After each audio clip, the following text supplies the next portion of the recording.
이번 공포괴담은 A씨가 1992년도에 겪었던 사연입니다. 이때 유치원생인 A씨는 다세대 주택에 살았는데 대문 하나에 2층 집과 별채가 있는 건물이었고 5가구가 살았다고 합니다. 그래도 한 대문에 살았던 사람들은 매우 친절했고 먹을 것도 나눠 먹고 서로 도와주며 그렇게 정이 넘치게 살았다고 합니다. 그러던 어느 날 A씨는 유치원이 끝나고 집에 오는 길이었습니다. 그 당시 지금처럼 부모님과 같이 등하교를 해주는 시절은 아니었고 A씨 역시도 유치원이 끝나면 혼자 집에 왔었습니다. 부모님은 맞벌이를 했기 때문에 유치원이 끝나면 항상 집에 혼자 있는 시간이 많았습니다. 그럴 때면 다세대 주택에 있는 어른들이 가끔씩 간식을 챙겨주기도 했고 거기 아이들과 마당에서 놀기도 했었다고 합니다. 어느 집에 자식이 몇 명 있었고는 잘 생각나지 않았지만 다세대 주택 안에는 또래 아이가 5에서 6명은 있었다고 합니다. 그러니 집에 혼자 있다고 해도 마당엔 아이들이 북적북적거려서 딱히 심심하거나 외롭지는 않았습니다. 그런데 오늘은 이상하게도 마당에서 항상 놀던 아이들도 없고 다세대 주택 전체가 조용했었습니다. 어쩔 수 없이 A씨는 집에 들어가 부모님이 사주신 로봇 장난감을 가지고 놀고 있었는데요. 그런데 그때 웬 아저씨가 A씨 집으로 현관문을 열고 성큼성큼 들어왔습니다. 워낙 빠르고 힘찬 걸음에 A씨는 놀라서 그 아저씨를 멀뚱멀뚱 바라보기만 했습니다. 갑자기 낯선 남자가 들어오니까 충분히 놀랄만한 상황이죠. 그 아저씨는 그런 A씨를 보며 인자한 표정으로 웃어 보였습니다. 그런데도 A씨는 여전히 놀랄 수밖에 없었는데요. 아저씨의 눈이 초점이 하나도 없고 얼굴은 너무도 하얀 모습을 하고 있어서 엄청난 이질감을 느꼈다고 합니다. 그 아저씨는 A씨를 바라보며 부모님 계시니? 하고 물어보았고 A씨는 부모님이 일하러 갔다고 떨리는 목소리로 대답했습니다. 그러자 아저씨는 A씨에게 그러면 너는 누구니? 하고 또 질문을 하는 것입니다. A씨는 자신의 이름을 말하게 되는데요. 그렇게 아저씨는 현관 밖으로 나갔다고 합니다. 그날 저녁 부모님에게 그 아저씨에 관해 이야기했는데 별거 아닌 걸로 넘어갔다고 하는데 다세대 주택이다 보니 옆집 아저씨가 잠깐 들어왔겠구나 하고 생각했던 모양입니다. 그 아저씨가 다시 나타나거나 하지 않고 어느 때처럼 그렇게 평범하게 며칠이 지나갔습니다. 그런데 어느 날 A씨는 유치원이 끝나고 집에 갔는데 대문 철장 사이로 흰색 원피스를 입은 여자 뒷모습이 보였습니다. 머리는 허리까지 내려오는 생머리에 맨발을 하고 있었고 미동도 없이 마당에 마치 마네킹처럼 A씨를 등지고 서 있었는데요. A씨는 대문을 열고 집에 들어가야 하는데 그 모습이 너무 무서워 들어가길 망설이고 있었습니다. 보통 어린 남자아이면 아 하고 소리지르는 애들이 많은데 그때 A씨도 한번 아 하고 소리를 질렀다고 합니다. 그러면 그 여자가 반응할 것이고 뒤돌아보면 누군지 파악이 되기 때문에 그렇게 여러 번 아 소리를 질렀지만 여자는 그냥 아무 반응이 없이 마당에 서 있기만 했습니다. A씨는 너무 무서워서 집에 들어가지도 못하고 그 당시는 동네에 또래 아이들이 바글바글 했기 때문에 집에 안 들어가고 동네 아이들하고 놀다 들어가기로 마음먹습니다. 그렇게 동네 아이들과 신나게 놀고 집으로 돌아왔는데요. 그런데 마당에는 다세대 주택에 같이 사는 아이 엄마들이 심각한 표정으로 대화를 나누고 있었습니다. A씨 어머니도 있었는데요. 평소엔 서로 친해서 항상 엄마들이 만나면 웃고 떠들고 분위기가 상당히 좋았는데 이번엔 매우 진지한 얼굴들을 하고 있었습니다. 어릴 때라 무슨 대화인지 잘 기억이 안 났지만 부적, 주기도문 이런 대화들이었습니다. 지금 와서 돌이켜보면 A씨는 왜 다세대 주택에 사는 엄마들이 그랬는지 알 것 같더랍니다.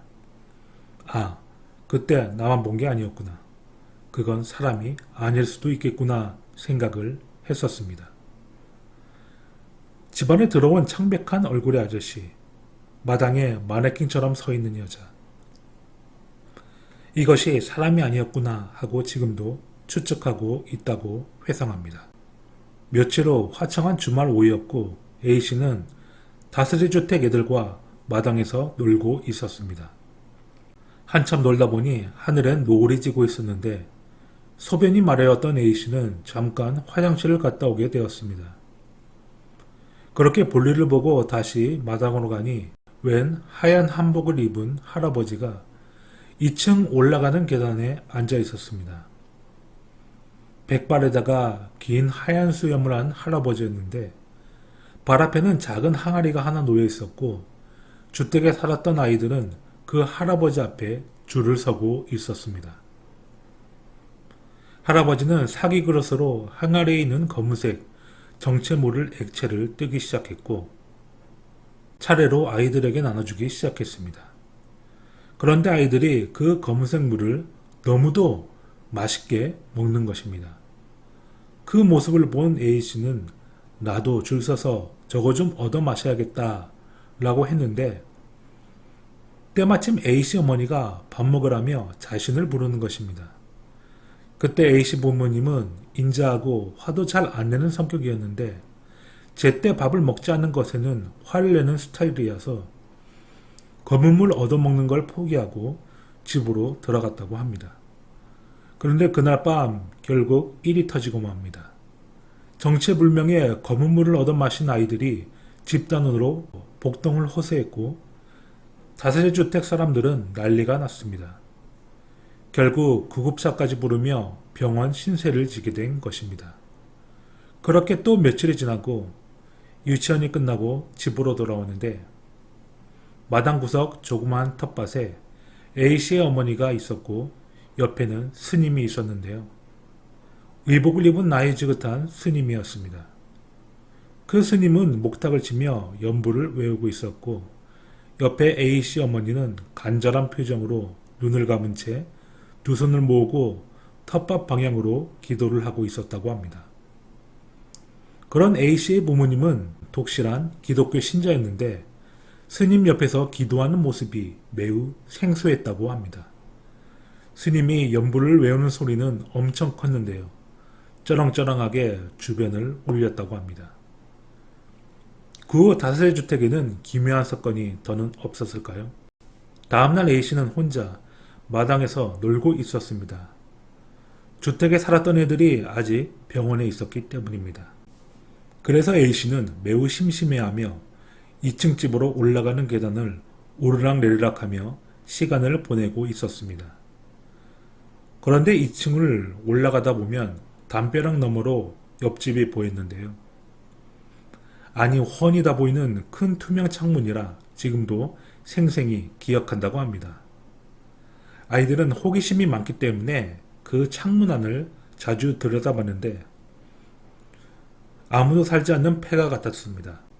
먼지가 쌓이고 각종 쓰레기가 널브러져 있고 건물 일부는 살짝 부서지기도 한 전형적인 폐가의 모습이었습니다. 심심했던 A씨는 그날도 그 창문을 들여다봤는데 웬 여자아이가 서 있는 것입니다. 폐가에 우두커니 서 있는 하얀 원피스를 입은 여자아이였는데 A씨를 보고 오라고 손짓을 하는 것입니다. A씨는 심심하던 찰나에 자기 또래의 아이가 오라고 손짓하니 반가운 마음에 같이 놀려고 했는데 어린애가 창문으로 넘어가기는 힘드니 대문을 열고 뺑 돌아서 그 폐가로 갔다고 합니다. 그렇게 돌아서 가니 여자아이가 A씨를 마중 나왔다고 합니다. 그 여자아이는 A씨에게 손을 뻗었고 A씨는 그 아이의 손을 잡고 폐가로 들어갔습니다. 먼지 가득한 실내였고 누가 봐도 사람이 살 것 같지 않은 집인데 여자아이는 여기가 우리 집이야. 이렇게 말하는 것입니다. 폐가 안에는 문짝이 부서진 가구 몇 개가 있었고 비디오가 부착된 일체형 TV도 있었습니다. 다른 건 다 먼지가 쌓이고 낡았는데 그때 그 비디오가 포함된 TV는 매우 새 것 같았습니다. A씨가 비디오를 바라보자 여자아이는 비디오 볼래? 이러는 것입니다. 1992년도면 비디오가 아주 최신식 전자제품이었고 A씨는 한 번도 비디오를 본 적이 없어서 좋아하면서 보여달라고 했습니다. 그러자 갑자기 TV가 켜졌는데요. 비디오를 넣고 버튼을 누르는 과정 없이 바로 비디오가 재생이 되었습니다. 비디오 화면에는 한 젊은 여자가 보였고 상당히 미인이었는데 그 화면 속 여자는 어린이 프로그램처럼 언니를 따라 동요를 불러볼까요? 라는 멘트를 했습니다. 그리고 음악이 흘렀고 그 여자가 노래를 부르는데 뭔가 짐승 울음소리를 내는 것입니다. 그때부터 A씨는 공포감에 빠지게 되었고 멍하니 서 있기만 했습니다. 마치 고라니 울음소리와도 같은 소리를 화면의 여자가 냈기 때문입니다. 그런데 그때 다세대 주택에 살았던 아주머니가 들어오면서 여기 들어오면 안 돼 소리 지르며 A씨의 손을 끌고 그 폐가를 나오게 되었습니다. A씨는 뒤를 돌아봤는데 그 여자아이도 비디오도 감쪽같이 사라지고 없었습니다. 그런데 아주머니는 돌아보지 마 하며 화를 내고 A씨를 억지로 끌고 갔습니다. 지금 생각해보면 스님이 다세대 주택에 결계 같은 걸 치니까 귀신이 못 들어오고 결계가 없는 주변으로 A씨를 유인한 것은 아니었을까요? 그리고 다음날 아침에 A씨의 부모님이 갑자기 이사를 가겠다며 짐을 챙기는 것이었습니다. 얼마나 다급하던지 일부 옷들은 그대로 놔두고 A씨의 장난감이며 가구들까지 전부 놔두고 황급히 집 밖을 빠져나갔습니다. A씨는 어리둥절해하며 부모님 손에 이끌려 그 집을 나왔는데요. 몇 걸음 걸으니 웬 봉고차 한 대가 서 있었습니다. 부모님과 A씨는 그 봉고차에 탔고 12인승 봉고차였습니다. 거기에는 교회에 다니는 아주머니들이 빽빽히 앉아 있었고 목사님도 있었습니다. 교회 사람들은 A씨를 봉고차 맨 뒤 구석자리에 앉히고 고개 숙이고 눈을 감으라고 하는 것입니다. 그렇게 봉고차가 출발하자 아주머니들이 갑자기 찬송가를 부르기 시작하고 목사님이 기도를 하기 시작합니다. A씨는 눈을 감고 고개를 숙이고 있었고 옆에 A씨의 어머니가 고개를 못 들게 자신의 머리를 꽉 눌렀다고 하는데요. 30분 정도가 넘은 것 같은데도 계속 아주머니들은 찬송가를 부르고 있고 목사님은 계속 기도하고 있고 봉고차는 계속 달리고 있고 A씨는 너무 지루해서 창밖 풍경이라도 보고 싶은데 옆에선 A씨 어머니가 자신의 머리를 꼭 누르고 있어 정말 답답해서 미칠 지경이었다고 합니다. 그런데 그때 웬 여자의 목소리가 들리기 시작합니다. A씨를 폐가로 불렀던 그 여자아이의 목소리였습니다.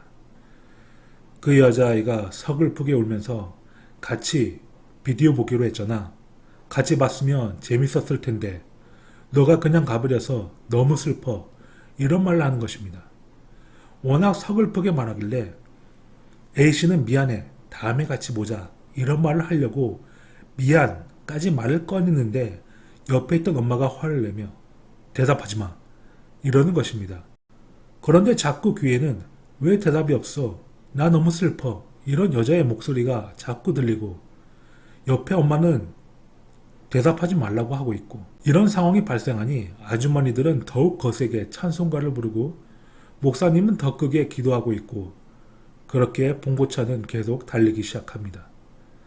그 당시 서울에서 대구까지 갔었다고 하니까 길이가 어마어마했겠죠.